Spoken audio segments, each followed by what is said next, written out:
What is up, beautiful people of YouTube? Welcome back to the channel. So I'm out on the chopper today and I'm still prepping for my journey to the lowbrow get down. I leave in 3 weeks for that and I'll be on the road for 5 days unless this bike breaks down, and who knows, we'll find out, right? But I think I have the leak on the primary fixed. I haven't seen it leak all week, so today we're gonna go out, put some miles on the bike, make sure that's not leaking. And also, I want to see how far I can get on a tank of gas on this. Approximating about 100 miles on a tank of gas, just in case. Got a bottle of engineered fuel that I just grabbed at Walmart. Got that strapped on there. So those little bottles, they're $5, and super cool because they're sealed. So I just bungee cord it to the sissy bar. So we're gonna go ride. We're gonna go down to Chester, Illinois, cross over to Perryville, come back up on 55. Also, it's gonna give us a chance to test out. I installed this throttle lock. I don't plan on leaving this on the bike, but for the trip I want it because I've got like a 10-hour ride. Figured being able to lock the throttle will save my hands quite a bit. My beard looks like a hot mess right now, but I guess I'm gonna stop jabbering. We're gonna hop on the bike. We're gonna lay down some miles, and I will catch up with you guys when I stop again. So.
Alright guys, so I'm on the side of Interstate 55. We ran out of gas, which was the goal.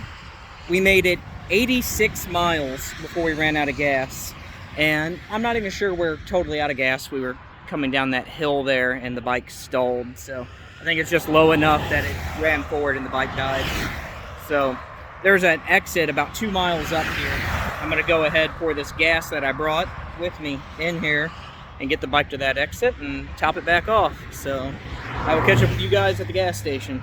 Alrighty, so the bike's filled up. It only took 2 gallons. It's a 2.5 gallon tank, but I did put 1 quart of fuel in it on the side of the interstate. So I'm guessing that there's about a quart of gas in that tank that was probably trapped on the opposite side of the tunnel. Couldn't get over, who knows. But I made it 87, 88 miles. I'm 77 miles from home. So I topped off the gas tank. I guess I didn't top off the gas tank. I filled the gas tank. I topped off my reserve bottle, and I guess I'm gonna see if I can make it home or if I run out of gas again. So sitting here just taking a little break, hydrating. It's what, 85, 87? I think it's like actually 87 degrees out right now. Who cares? Close enough to 85. But the bike's running great. Really nothing to complain about. I really wish I had some forwards on this, but with the way the oil tank's mounted, if I had forwards, my legs would rest right on the oil tank and it'd just be really hot. So the mids work, and then my highway pegs that I made are working great. The bike's just performing flawless. I'm loving this Lapera seat. So I'm gonna shut up and get back on the road, and I will catch up with you guys before too long.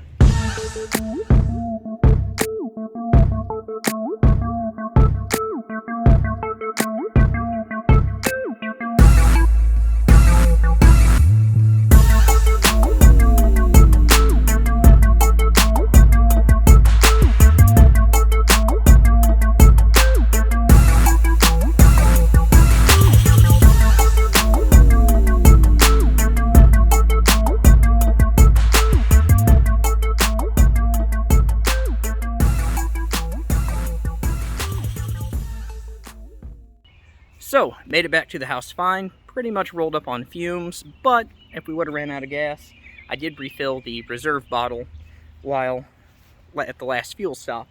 So I now know that I can go about an hour and 15 minutes without gas. That's with the throttle locked at 75 miles an hour. Bike performed great. Slight leak, but not near as bad as it was before. Everything great. Highway pegs are working wonderfully.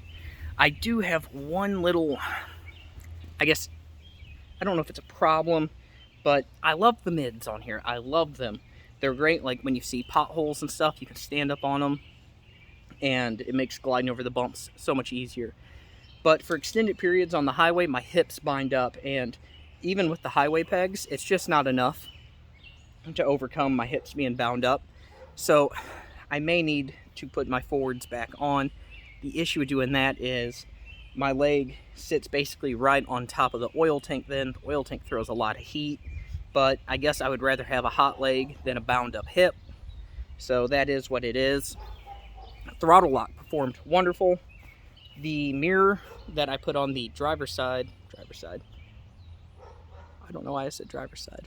The mirror that I put on the right side needs to come off. It's a motorcycle, both sides are the driver's side, aren't they? But the right side mirror needs to come off. It does nothing. You can't see anything. The left side mirror performs wonderful. The Lapera seat, I love it. I still may take my Airhawk pad just because, but overall everything is performing great. And to the person who told me that this Amazon carburetor was junk and wouldn't last, I am almost to like, I think 800 miles on that carb. I think it's performing wonderful. Absolutely thrilled with it. So I've put more miles on this bike than I did this engine originally before it blew up on me. So I'm pretty confident the bike can make it. So some minor tweaks. Other than that, everything is good to go. I guess that's going to pretty much wrap this video up though, guys. So if you can do me a favor, please comment below. Are you making it to the lowbrow get down? Give this video a big thumbs up. Subscribe if you're not already subscribed. And while you're at it, head on down to the description box. There's links to all of our social media, as well as our company website, Headstalls.com, where we sell everything for horses. And we have a 5% off discount code in the description box. I will forewarn you, my social media presence is trash. I'm horrible at doing Instagram, and Facebook I've pretty much given up on. So I'm trying to do better with it, but I don't know. It's weird having my phone out in public places. So I apologize, but I will see you all in the next one. Again, I love each and every one of you, and I'm out of here.